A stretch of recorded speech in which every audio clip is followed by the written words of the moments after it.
O pessoal aí de casa está conseguindo me ouvir? Perfeito, né? Sim, professor. Certo. Foi ativado aqui até o tradução automática. Olha só, vou até desligar isso daqui. Espera aí.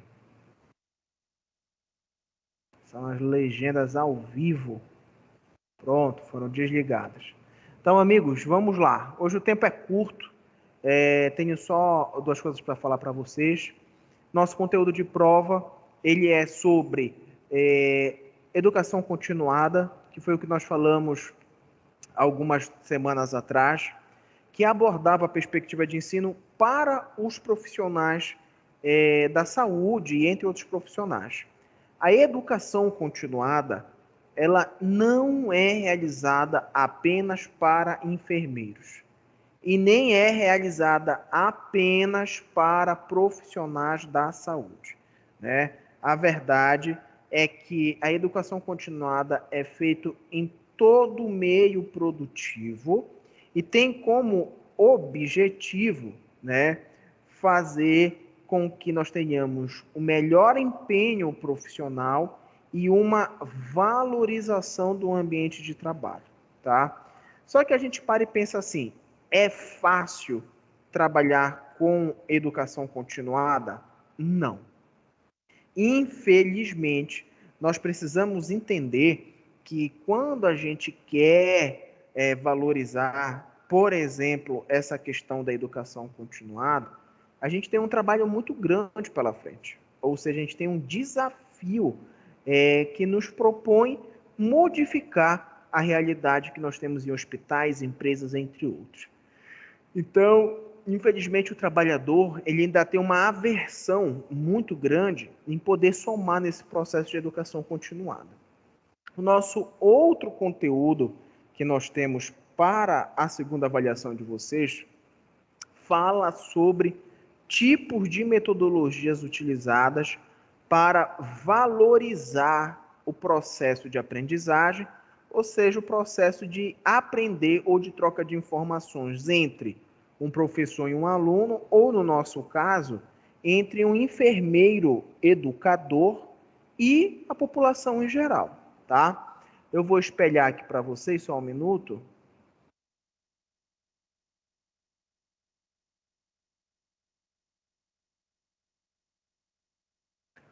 Vocês estão conseguindo ver o slide, gente? Sim ou não? Sim. Sim, perfeito. Então, olha só. O que são as nossas metodologias ativas de ensino e aprendizagem? Bom, gente, como o próprio nome já diz, a metodologia ativa é aquela que vai tornar o ouvinte muito mais participativo desse processo de educação, tá? Então, olha só, a metodologia ativa baseia-se na forma de desenvolver o processo de aprender utilizando experiências reais ou simuladas, com capacidade para solucionar com sucesso tarefas essenciais da prática profissional em diferentes contextos. O que é que significa dizer isso? Nós vamos romper, nós vamos acabar com aquele famoso tradicionalismo que existe no ensino, ou no processo do aprender. Então, a gente não pode chegar numa unidade de saúde e simplesmente jogar, né, o assunto. A gente não pode simplesmente falar, olha, isso se faz assim, dessa forma e dessa forma.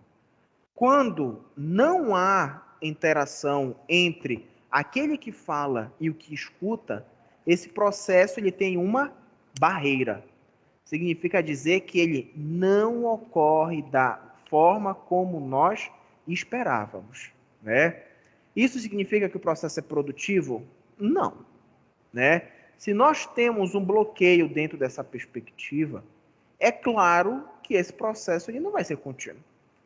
Quantas vezes a gente vai na unidade de saúde fazer o famoso processo de educação em saúde e a gente está lá falando sobre várias coisas, falando sobre o câncer de mama, falando sobre prevenção do câncer do colo do útero, e o ouvinte, a pessoa está lá na unidade, dormindo, mexendo no celular e se mostra pouco interessada no assunto. Isso é uma fragilidade. Isso nos mostra uma situação onde, infelizmente, não está havendo um processo produtivo desse processo de ensino e aprendizagem. Olhem só. A produção de conhecimento é extremamente veloz, tornando provisórias as verdades construídas no saber fazer científico. O que é que significa dizer isso, gente? Significa dizer que o nosso processo de aproximação do ouvinte, assim como aquele profissional educador, que pode ser um enfermeiro, por exemplo, ele quer fazer com que o indivíduo ele se aproprie cada vez mais de informações verdadeiras. No nosso meio, no nosso cotidiano, nós temos como é que eu posso falar para vocês? Um fluxo absurdo de troca de informações, onde o que se fala hoje, amanhã já não é mais válido. Vou dar um exemplo para vocês. Vocês lembram quando teve aquele caso policial da Viviane Richthofen, que ela matou junto com... que ela matou junto com os irmãos Cravinhos, o pai, a mãe, né? Isso ficou muito famoso, né? Ah, virou série, televisão. Sabe por que isso ficou tão famoso, gente? Porque naquela época a gente se impactava de uma forma muito grande com esse tipo de crime.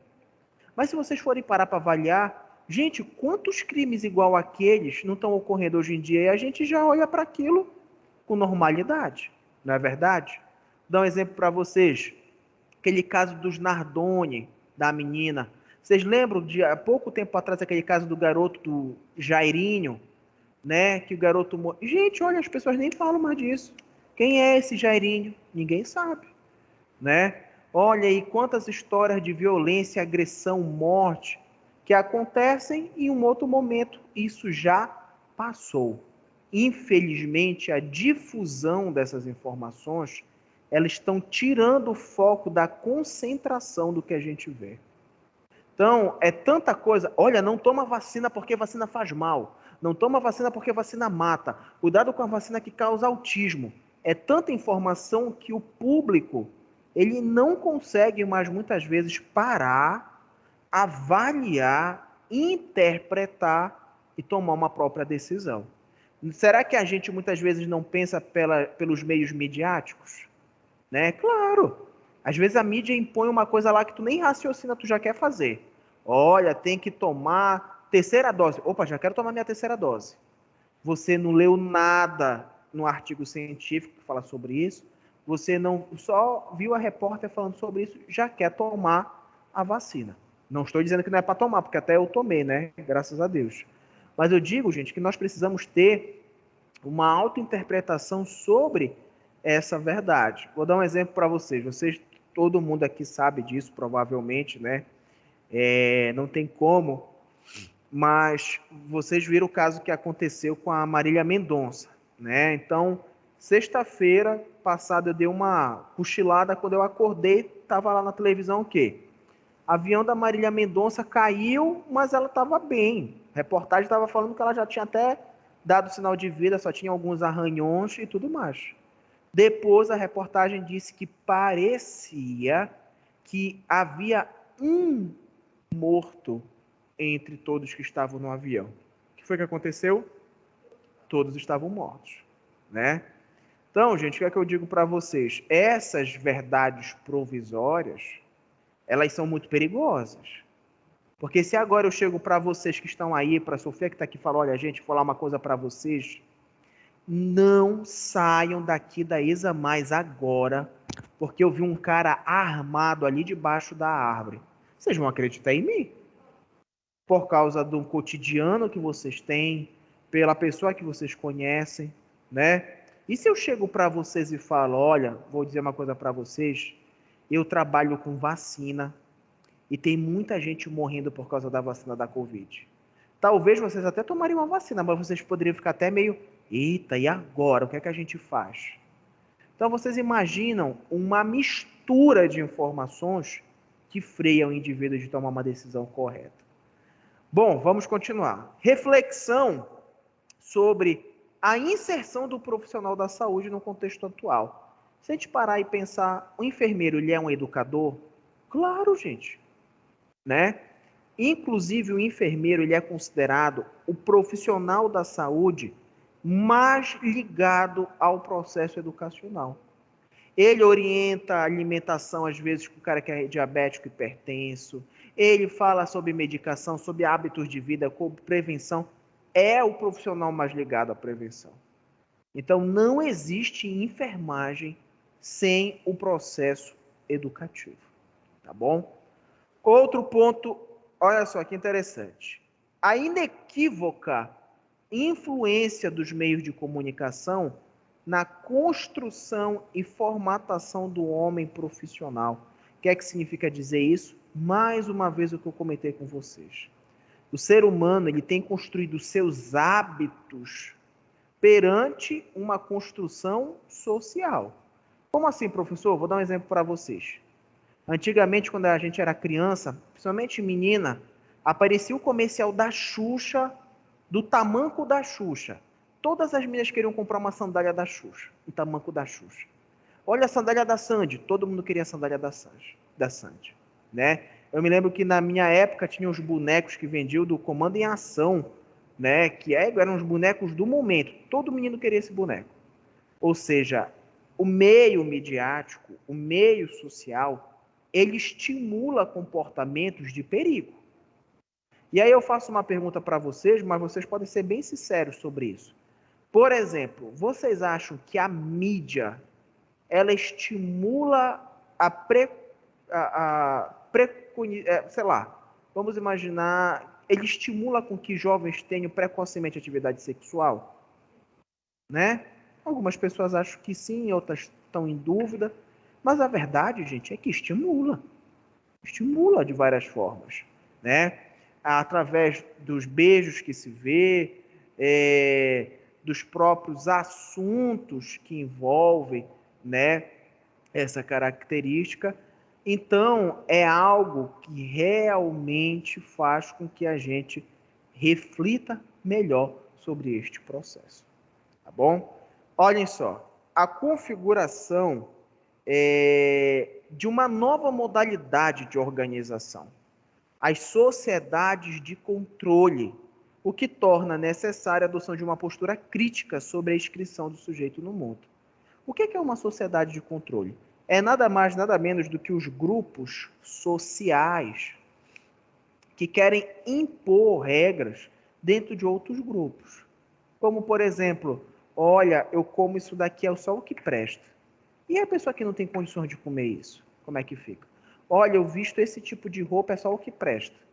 E aí a gente tem um adoecimento mental social ligado ao fato das pessoas olharem e falarem, poxa, eu não tenho condições de ter isso. Entram em depressão, ficam tristes, têm sentimento de menos-valia por coisas desse tipo, tá? Quando nós falamos do processo de ensino, nós vamos falar deste quadro, que é um quadro que vai estar na prova de vocês, que é um quadro que é importante vocês entenderem dentro do nosso processo. Inclusive, gente, esse nosso assunto, ele vem basicamente até aqui. Olha que coisa interessante. Nós temos duas palavras aí, a pedagogia, que é uma que habitualmente a gente já ouviu muito, e a outra é a andragogia. Andragogia é uma modalidade que dá mais liberdade às relações interpessoais nesse processo. Vamos dar uma observação, olhem só. Como é a relação professor-aluno na pedagogia? O professor, ele é o centro das ações, decide o que ensinar, como ensinar e avaliar a aprendizagem. Ou seja, uma coisa muito fechada. Na andragogia, a aprendizagem adquire uma característica mais centrada no aluno, na independência e na autogestão da aprendizagem. Então, o aluno ele está livre para o seu crescimento dentro desse processo. Como são as razões da aprendizagem na pedagogia e na andragogia? Na pedagogia, crianças ou adultos devem aprender o que a sociedade espera que saibam. Isso acontecia muito no nosso ensino médio. A gente tinha que aprender sociologia, filosofia, física, química, e muita gente se perguntava o quê? Para que eu estou aprendendo isso? Né? Já na andragogia, as pessoas aprendem o que realmente precisam saber, de acordo com a sua necessidade. Por exemplo, olha, eu não estou dizendo que o cara não vai aprender a somar 1 mais 1, mas ele não tem necessidade para estar aprendendo equações do segundo grau, terceiro grau, seja lá como for. Se eu vou fazer enfermagem, tenho que estudar biologia, química, disciplinas à parte, tá? E a experiência do aluno na pedagogia, o ensino, ele é didático, padronizado, e a experiência do aluno tem pouco valor. Já na andragogia, a experiência, ela é rica fonte de aprendizagem, através da discussão e da solução dos problemas em grupo. Então, vocês percebem, né? Então, o aluno, ele não olha mais para o professor, assim como o público não olha mais para o enfermeiro educador de baixo para cima. Eles se veem nivelados dentro desse processo, tá? Última relação são orientações da aprendizagem, tá? Na pedagogia, aprendizagem por assunto ou matéria, né? Já na andragogia, aprendizagem baseada em problemas, exigindo ampla gama de conhecimentos para se chegar à solução. Então, gente, a andragogia ela vem estimular com que o indivíduo ele tenha a capacidade de olhar para uma situação e gerar sua própria interpretação, sem depender dos outros ou do meio midiático para tomar essa informação por si, né? E, infelizmente, hoje as pessoas estão muito bloqueadas para ter esta liberdade de escolha, tá bom? Pessoal de casa, alguma pergunta? Silvana, que sempre pergunta alguma coisa?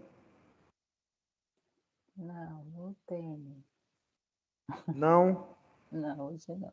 Não estou te ouvindo, Agora, Silvana. né? Muito baixo. Hã? Até agora não. Nada. Meu Não. amigo pugilista Alan Diego, também nada. Olhem só, vamos a alguns avisos, Agora né? nada. Nada. Tá Olha, muito prova bem de explicado. vocês, tipos de metodologia, educação continuada. Prova de vocês é um presente para vocês irem para o TCC de vocês final tranquilos. Eu digo para vocês que vocês estão numa fase bem ansiosa aí, né, de construção desse pré-projeto, vai ter a qualificação. E para variar, a prova ainda é antes desse processo, né? Pelo que eu me lembro. Então, isso ainda deixa as pessoas muito mais ansiosas. Não esqueça que eu não faço pegadinha na prova. O assunto de vocês é um assunto extremamente simples, tá? Para quem pôde acompanhar, ver os slides, acompanhar a aula gravada, vai perceber que é uma coisa que a gente naturalmente, muitas vezes, já cria uma interpretação sobre isso. Então, não temos nenhuma complexidade muito grande sobre este assunto, tá? A prova de vocês vai valer 7 pontos. Os 3 pontos que seria de atividade, como a gente não teve atividade, vocês já terão esses 3 pontos. Então, eu já estou dando esses 3 pontos para vocês como se fosse de atividade, tá? Então, gente, eu acho que depois de hoje, a gente só vai se encontrar agora no dia da defesa do pré-projeto de você. Dia 26? Não. Acho que é dia 7. Não. Na verdade, o que é que acontece? Agora, nesse dia 26, já começa a semana de prova. Então, agora, aqui no dia 22, do dia 26 ao dia 2, se eu não me engano, a gente já encerrou o conteúdo e tudo mais. Tá? E aí, o que é que acontece? Dia 19, que é agora sexta-feira, vai ter a jornada de enfermagem da ESAMAS e vocês estão liberados para entregar os convites e tudo mais. Tem até algumas pessoas me procurando que eu estou dizendo que eu não sei como vai estar meu horário na sexta-noite. Pois é, já Para ia quem te não... perguntar. Oi, diga. Já ia te perguntar do teu horário. Eu não estou ouvindo nada. O teu horário na sexta. Já ia te perguntar. Tá, deixa eu falar uma coisa para vocês. A Glória tem dito para vocês que tem que ser feita a entrega no dia 19, né? Mas não tenham medo, tá? Se eu não estiver aqui na sexta-feira à noite, vocês podem me entregar na segunda ou na terça-feira de manhã, se quiserem. Eu estou aqui de 7h30 até umas 9h30, tá? Da manhã. E aí vocês podem me entregar, gente. Ou se não, vocês me ligam aí, falam o dia que vocês querem vir. Sexta-feira é um dia muito complicado para mim, porque eu vou estar numa correria de um outro evento que eu vou participar. Então, talvez eu passe por aqui à noite, mas eu acho que eu vou passar por volta de umas 7, 7h30 da noite, vou ficar até umas 8, 8h30, mais ou menos. Tá bom? Ok, professor. Então, gente, vou encerrar aqui a gravação. Depois eu vou colocar a aula gravada com slide. Se